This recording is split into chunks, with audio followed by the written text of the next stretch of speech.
கிறிஸ்துவில் பிரியமானவர்களே, ஆண்டவராகிய இயேசு கிறிஸ்துவின் இனிய நாமத்தில் உங்களை சந்திப்பதில் பெரும் மகிழ்ச்சி அடைகிறேன்.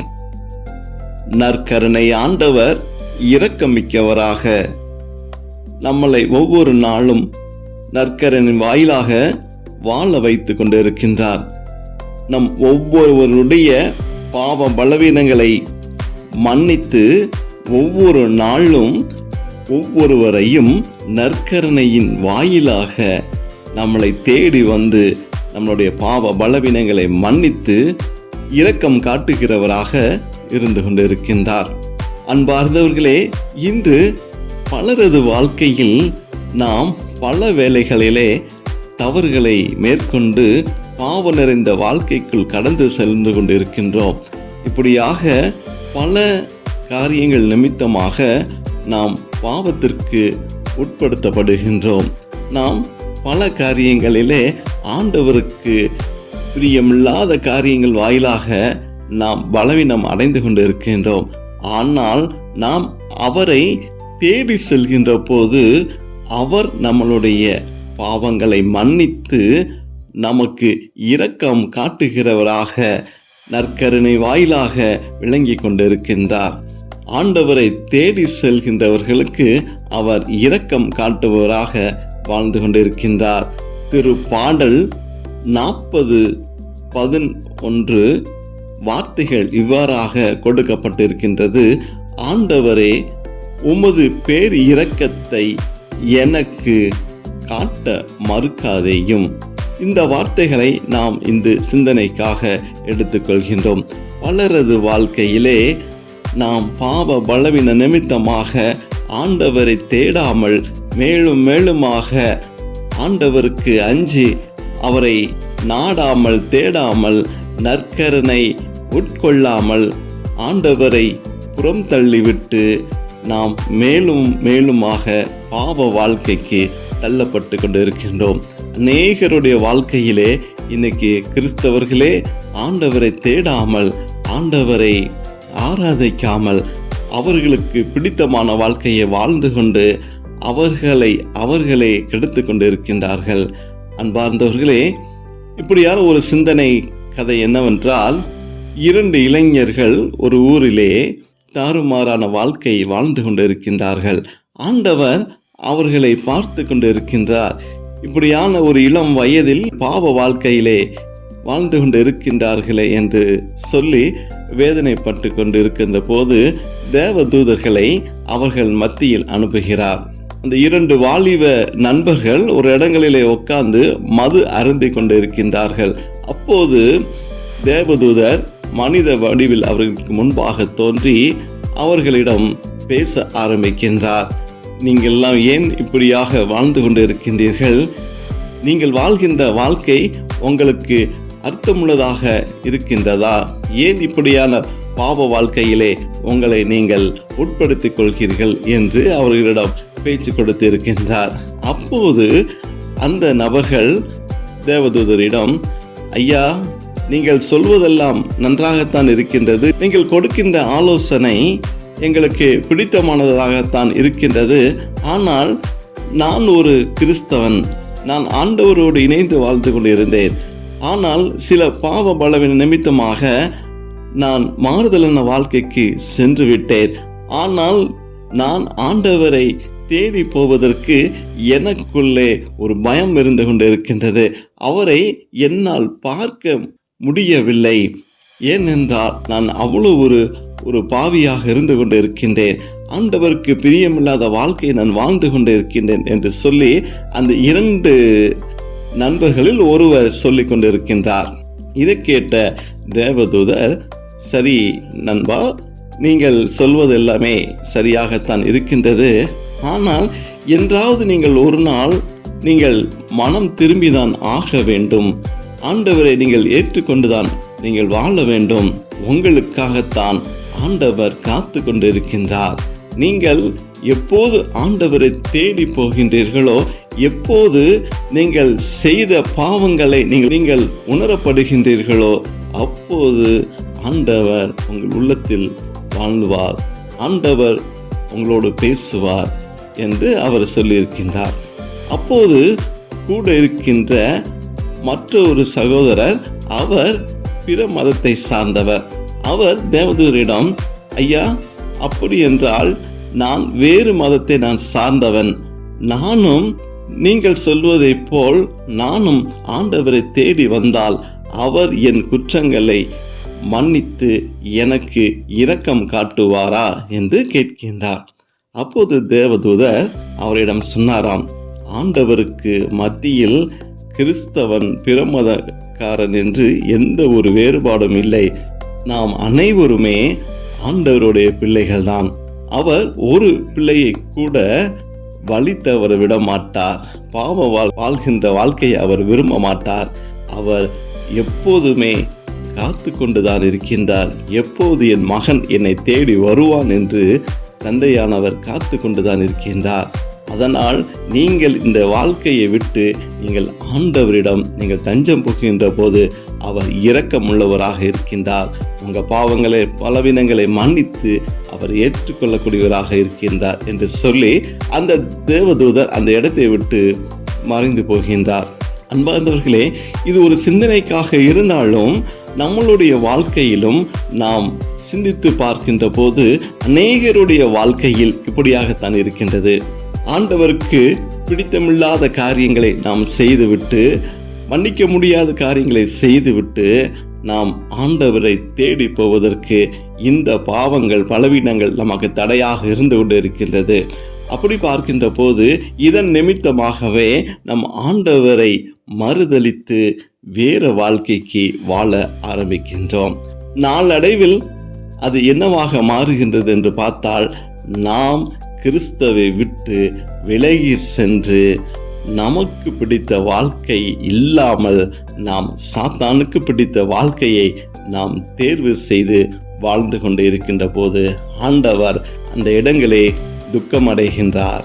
ஒரு ஆண்டவரால் படைக்கப்பட்ட மனிதர் ஆண்டவர் வழியில் வாழாமல் பிசாசின் வழியில் வாழ்வதை ஆண்டவர் விரும்புவதில்லை. அன்பார்ந்தவர்களே, நாம் சிந்திப்போம். பாவ பலவீனங்கள் மனிதனுக்கு வருவது இயற்கையான காரியமாக இருந்தாலும் அதை மன்னிப்பு கேட்டு மனம் திரும்பி ஆண்டவருக்கு பிடித்த வாழ்க்கையை வாழ்வதுதான் மனித இயல்பாக இருக்க வேண்டும். அன்பார்ந்தவர்களே, நாம் இப்படியாக வாழ்கின்ற வாழ்க்கையிலே பல தடுமாற்றங்கள் நமக்கு ஏற்படுவது வழக்கமாக இருக்கின்றது. அந்த தடுமாற்றங்களிலே நாம் விழுந்து விடாமல் அதில் நின்று எந்திரித்து நடக்கக்கூடியவர்களாக நாம் வாழ நாம் பழகிக்கொள்ள வேண்டும். அப்படியாகத்தான் திருப்பாடல் 40:11 இவ்வாறாக நாம் படிக்கின்றோம். ஆண்டவரே, உமது பேர் இரக்கத்தை எனக்கு காட்ட மறுக்காதேயும் என்று நாம் படிக்கின்றோம். அன்பார்ந்தவர்களே, ஆண்டவரை தேடி செல்கின்ற போது அவரிடம் அந்த இரக்கத்திற்காக நாம் அன்றாடுகின்ற போது ஆண்டவர் உண்மையாலுமே நம்மீது இரக்கம் வைக்கின்றவராக இருந்து கொண்டிருக்கின்றார். ஆண்டவருடைய வார்த்தை மேல் நம்பிக்கை கொண்டவர்களாக நம் ஆண்டவரை, நம் நற்கரனை ஆண்டவரை நாம் தேடி செல்கின்ற போது அந்த நற்கரையின் வாயிலாக ஆண்டவர் நம் பாவங்களை மன்னிக்கக்கூடியவராக இருந்து கொண்டிருக்கின்றார். அன்பார்ந்தவர்களே, நினிவேனுடைய மக்கள் பாவ வாழ்க்கையில் மனம் போல வாழ்ந்து கொண்டிருக்கின்ற அந்த நிலைப்பாட்டை ஆண்டவர் பார்த்து கொண்டிருக்கின்றார், அறிந்து கொண்டிருக்கின்றார். அவருக்கு அங்கு இருக்கக்கூடிய மக்களை மீட்டு எடுக்க வேண்டும் என்பதற்காகத்தான் அவர் யோனாவை அந்த இடங்களுக்கு சென்று பாவ வாழ்க்கையிலிருந்து மீட்டு எடுப்பதற்காக யோனாவை அனுப்புகின்றார். ஆண்டவர் நினிவே மக்கள் மீது இரக்கம் காட்டாமல் இருந்திருந்தால் அந்த மக்கள் பாவத்துக்கு உள்ளாகி மாண்டு போயிருப்பார்கள், அழிக்கப்பட்டு இருப்பார்கள்.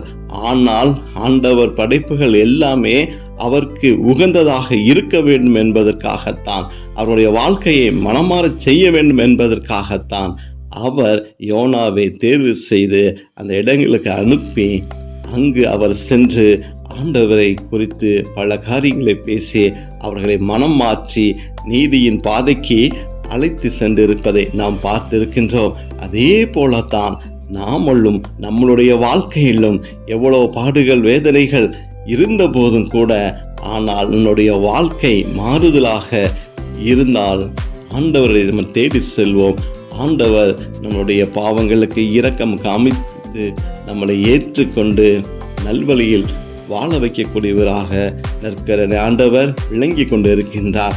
அந்த நற்கருணை பாவத்தின் அடையாளமாக, பாவத்தில் இருந்து மீட்டெடுப்பதற்காகத்தான் நாம் அந்த நற்கருணையை ஒவ்வொரு நாளும் திருப்பலியின் வாயிலாக நாம் உட்கொண்டு கொண்டு இருக்கின்றோம். அது நம்முடைய பாவங்களை மன்னித்து வாழக்கூடியதாக இருந்து கொண்டு இருக்கின்றது. அதை நம்ம சிந்தித்தவர்களாக ஒவ்வொரு நாளும் அதே போல் பாவங்களை செய்து கொண்டு நம் நற்கருணை பெறுவதை நாம் தவிர்த்து உண்மையான விதத்திலே என்றோ ஒரு நாள் பாவத்திற்கு அடிமையாய் இருப்போம். அதை நினைத்து துக்கப்பட்டு இந்த நாட்களில் ஆண்டவரிடம் மன்னிப்பு கேட்டு வாழக்கூடிய நல்ல ஒரு கிறிஸ்தவனாக, ஆண்டவரை தேடக்கூடிய கிறிஸ்தவனாக நம்ம வாழ முற்படுவோம். கண்களை மூடி ஆண்டவருடைய பாதத்திலே நாம் நம்மளுடைய வாழ்க்கையில் நாம் ஆண்டவருக்கு பிரியமில்லாத காரியங்களை செய்து பாவ வாழ்க்கையில் வாழ்ந்து கொண்டு அந்த பாவங்களை அறிக்கையிடாமல் அந்த பாவங்களை ஆண்டவர் மன்னிப்பாரா, மன்னிக்க மாட்டாரா, எப்படி நான் அவரை பார்ப்பது, எப்படி நான் நற்கருணை தேடுவது என்று சிந்தித்து கொண்டிருக்கிற ஒவ்வொரு மனிதர்களுக்கும் இன்று ஆண்டவர் இரக்கம் காட்டுகின்றவராக, ஆண்டவர் பாவங்களை மன்னிக்கக்கூடியவராக இருக்கின்றார். தொடர்ந்து நம் ஆண்டவரோடு ஜெபிக்கப்படுகின்ற போது ஆண்டவர் மனம் இறங்குவார். அன்பின் பரலோக பிதாவே, இந்த நாளை கொடுத்ததற்காக நன்றி செலுத்துகிறோம் ஆண்டவரே. அப்பா, அந்த நாளின் வாயிலாக நான் எவ்வாறு வாழ்ந்து கொண்டிருக்கிறேன் என சிந்திக்க வைத்ததற்காக நான் நன்றி செலுத்துகிறேன் ஆண்டவரே. அப்பா, நீங்கள் இரக்கம் நிறைந்தவராக இருந்து கொண்டு இருக்கிறீங்க ஆண்டவரே. பாவங்களை மன்னிக்கக்கூடியவராக இருந்து கொண்டு இருக்கின்றீங்க ஆண்டவரே. அப்பா, சிலுவையிலே அருகில் இருந்த கள்வனை கூடி நீங்கள் காமித்தீர்கள் ஆண்டவரே. அப்படியாக நீங்கள் வாழ்ந்து கொண்டு இருக்கிற வாழ்க்கையிலே ஆண்டவரே, நானும் இணைந்து வாழ்ந்து கொண்டு இருக்கின்றேன். உம்மோடு இணைந்து வாழ்வதற்கு நான் தகுதியற்றவனாக இருக்கின்றேன் ஆண்டவரே. அப்பா, உமது பாதத்தை தேடி வருகின்ற போதே ஆண்டவரே, அப்பா, என்னுடைய பாவ பலவீனங்கள் என்னை குற்றவாளியாக நிறுத்துகின்றது ஆண்டவரே. அப்பா, இதற்கு பயந்து நான் வேற்று வழிகளிலே வாழ்ந்து ஆண்டவரே உம்மை மறுதலித்து உமக்கு சித்தமில்லாத வாழ்க்கையை நான் வாழ்ந்து கொண்டு இருக்கிறேன் ஆண்டவரே. இப்படியாக இருக்கக்கூடிய பிள்ளைகளை தேவன் நீங்கள் மன்னிக்க வேண்டுமா கூடி ஜெபிக்கிறோம் ஆண்டவரே.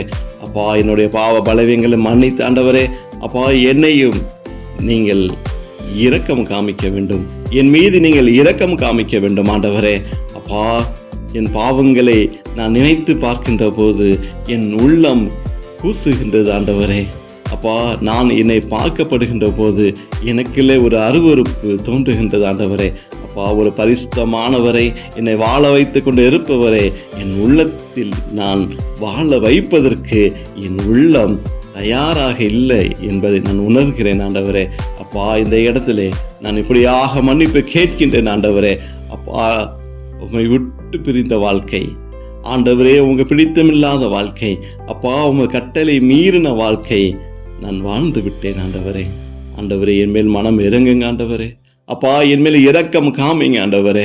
என்னுடைய பாவங்கள் எல்லாம் மன்னித்து ஆண்டவரே, என்னையும் சீடராக ஆண்டவரே, என்னையும் ஒரு கருவியாக எடுத்து நீங்கள் பயன்படுத்த வேண்டுமா அப்படி ஜெபிக்கிறோம் ஆண்டவரே. அப்பா, உமது தெய்வீக பிரசன்னம் ஆண்டவரே, அப்பா, உலக அளவிலே எல்லாமாக இருந்து கொண்டு இருக்கின்ற அந்த நற்கருணை ஆண்டவரே என் உள்ளத்தில் கடந்து வரணும் ஆண்டவரே. அப்பா, என் உள்ளத்தில் பேச வேண்டும் ஆண்டவரே. அப்பா, இப்படியான பாவியை மீது தேவன் இரக்கம் காமித்து ஆண்டவரே, உமது இரக்கம் நற்கருணையாக என் உள்ளத்தில் வருகின்ற போது, என் நாவுகளில் வருகின்ற போது ஆண்டவரே, என் நாவும் என் செவிகளும் என் கண்களும் என் உள்ளமும் பரிசுத்தமாக மாற வேண்டும் ஆண்டவரே. அப்பா, உம் தெய்வீக இரக்கம் என்னை ஆட்கொள்ள வேண்டுமாக ஜெபிக்கிறோம் ஆண்டவரே. ஆண்டவரே, இப்படியாக ஆண்டவரே, இந்த இணைப்பில் இணைந்து ஜெபித்து கொண்டு இருக்கின்ற ஒவ்வொரு உள்ளங்களையும் தேவன் பார்க்க வேண்டுமாக ஜெபிக்கிறோம் ஆண்டவரே. அப்பா, இந்த எது பாவம் என்று தெரியாமல் ஆண்டவரே நிறைய பிள்ளைகள் ஆண்டவரே, அப்பா, இந்த மாயமான உலகிற்குள்ளே வாழ்ந்து கொண்டு இருக்கின்றார்கள் ஆண்டவரே. அப்பா, அவர்களுக்கு வாழ்கின்ற வாழ்க்கை அனைத்துமே பாவம் நிறைந்ததாக இருக்கின்றது ஆண்டவரே. அப்பா, அப்பா அவர்கள் தெரியாமல் ஆண்டவரே உம்மை மறுதலித்து ஆண்டவரே ஆலயங்களுக்கு வராமல் ஆண்டவரே நற்கரனை உட்கொள்ளாமல் ஆண்டவரே பல நாட்களாக ஆண்டவரே உம்மை பிரிந்து வாழ்ந்து கொண்டு இருக்கின்றார்கள் ஆண்டவரே. அப்பா இப்படியாப்பட்ட உள்ளங்களை எல்லாம் தேவன் நீங்க மாற்றி ஆண்டவரே, அப்பா தேவனை இரக்கம் காமித்து ஆண்டவரே அந்த பிள்ளைகளுடைய பாவ பலவீனங்களை மன்னித்து ஆண்டவரே நீங்க மனம் இறங்கி ஆண்டவரே அப்பா அவர்கள் எல்லாத்தையும் அப்பா நீங்கள் அனைத்து ஆண்டவரே உமக்கு பிடித்த வாழ்க்கையில வாழக்கூடியவர்களாக நீங்க மாற்ற வேண்டுமா ஜெபிக்கிறோம் ஆண்டவரே. மந்தையில் உள்ள ஒரு ஆடு காணாமல் போனா கூட ஆண்டவரே நீங்கள் மனம் வேதனைப்படுகின்ற தேவன் அல்லவா ஆண்டவரே. அப்பா இப்படியாக இந்த உலகத்தில் ஆண்டவரே ஒவ்வொரு ஆடுகளும் ஆண்டவரே வழிமாறி தெரிந்து கொண்டு இருக்கிற ஆடுகளை தேவன் நீங்கள் மனம் இரக்கம் வைத்து அவர்கள் எல்லாத்தையும் இணைத்து ஒரு மந்தைகளின் ஆடுகளாக நீங்கள் சேர்க்க வேண்டுமா அப்படி ஜெபிக்கிறோம் ஆண்டவரே. அப்பா உமது பேரு இரக்கம் ஆண்டவரே ஆசீர்வாதம் ஒவ்வொரு குடும்பங்களிலும் இருக்க வேண்டுமா கூட ஜெபிக்கிறோம், ஒவ்வொருடைய உள்ளத்திலும் இருக்க வேண்டுமா கூட ஜெபிக்கிறோம் ஆண்டவரே. அப்பா நீங்கள் இரக்கம் நிறைந்த தகப்பன் ஆண்டவரே, அப்பா உமது இரக்கம் தொட வேண்டுமா கூட ஜெபிக்கிறோம் ஆண்டவரே. நீங்கள் இரக்கம் காமித்து அவர்கள் பாவங்களை மன்னித்து நீங்கள் ஏற்றுக்கொள்கின்ற போது அவர்கள் மனிதராக வாழ்வதற்கு கிறிஸ்துவாக வாழ்வதற்கு ஆண்டவரே நீங்கள் இரக்கம் காமிக்க வேண்டுமா கூட ஜெபிக்கிறோம்.